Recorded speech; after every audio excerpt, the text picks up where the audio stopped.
After Silicon Valley Bank's failure, should you pull all your cash from the bank? Many of you have asked me about what happened here and if it's safe to keep your money in the bank, especially a small one.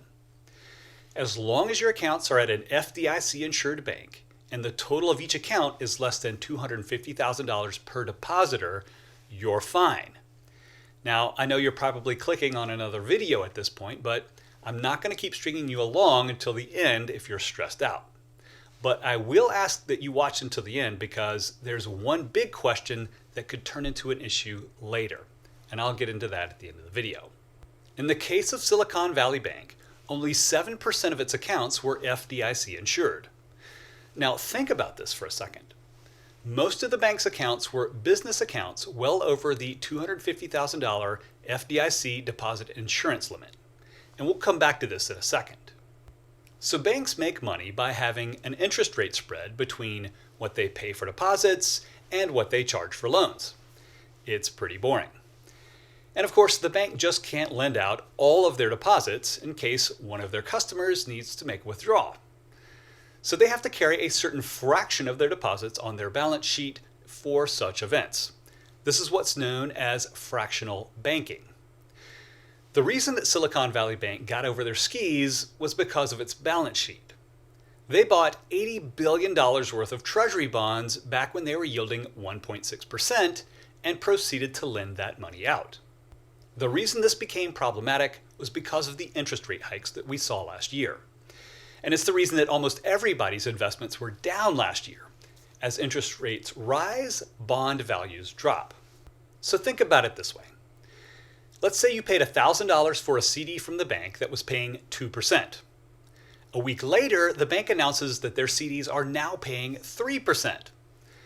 Okay, that's a bummer, but while you could have gotten an extra 1% by waiting a week, you do know that you'll still get your $1,000 back plus 2% in 12 months. You could always turn around and buy a higher yielding CD at that time if you wanted. But what if you needed to sell the CD before it matured? No one would pay you $1,000 for it because they could get an extra 1% for a CD from the bank. You'd have to sell your CD for less than $1,000 to get someone to accept a yield that's 2% versus what's available in the market. And that's why bond prices drop when interest rates rise. So when the Federal Reserve started jacking up interest rates last year, Silicon Valley Bank's reserves started plummeting. Treasury rates are somewhere between 3.5% to 4% right now, so those $80 billion in treasuries, even though they'll be worth that much at maturity, aren't listed for nearly that much on the bank's balance sheet. This is because of mark-to-market accounting, something else that came out of the 2008 Great Financial Crisis. Add to this that a bunch of these tech companies who banked with Silicon Valley Bank weren't doing too well and started to make withdrawals from their accounts. It put pressure on Silicon Valley Bank to shore up their balance sheet to try to look healthy. Well, once the word got out that the bank was looking to borrow money to fix their balance sheet, some customers started to withdraw their money. And upon seeing this, other customers started to withdraw their money. Pretty soon, it turned into a classic bank run. Remember those fractional reserves? Well, if too many customers want their money at once, there aren't enough reserves to handle the withdrawals, and the bank goes out of business. And that's what happened.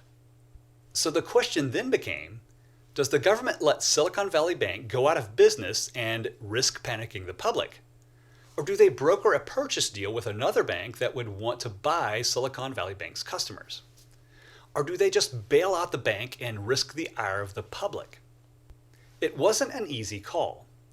Silicon Valley Bank's failure was the second largest bank failure in U.S. history. The largest was Washington Mutual in 2008. But it's important to note that every customer of Washington Mutual got their deposits back thanks to the FDIC. For Silicon Valley Bank, the Fed and the FDIC took a hybrid approach.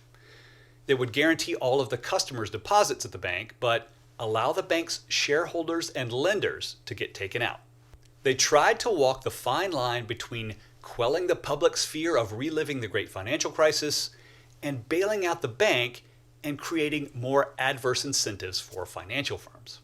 But the interest rate risk that caught Silicon Valley Bank with its pants down is still out there. By insuring the bank's depositors, the Federal Reserve has essentially provided an insurance policy for banks against interest rate risk. And will the premiums on that insurance be passed along to smaller banks in the form of special assessment fees to cover losses from the FDIC's insurance fund? It may be more of a bailout than we think. Eventually, someone will purchase what's left of Silicon Valley Bank. It wasn't a bad bank, they just made a terrible balance sheet decision by going all in on those treasury bonds in a rising interest rate environment. Somebody's going to get a great deal on the good parts of what's left of that bank when this thing is all said and done. The question becomes, are there other banks out there with this kind of interest rate risk on their balance sheets? The Fed has already made a precedent by stepping in to insure the depositors of Silicon Valley Bank. But what if another bank comes along and they don't? You know, kind of like Bear Stearns.